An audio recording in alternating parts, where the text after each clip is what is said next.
We have a 1950 Desoto custom woody wagon. It's just, I mean, the color with the green and the woodsy color. Can't look inside because it's too much of a reflection. We'll go around to the front.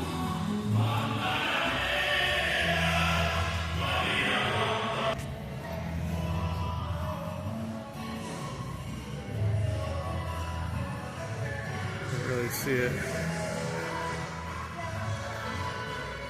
It's just beautiful, the green and the brown. Let's see if I can get a shot up here like this. Wish I could see inside of it more.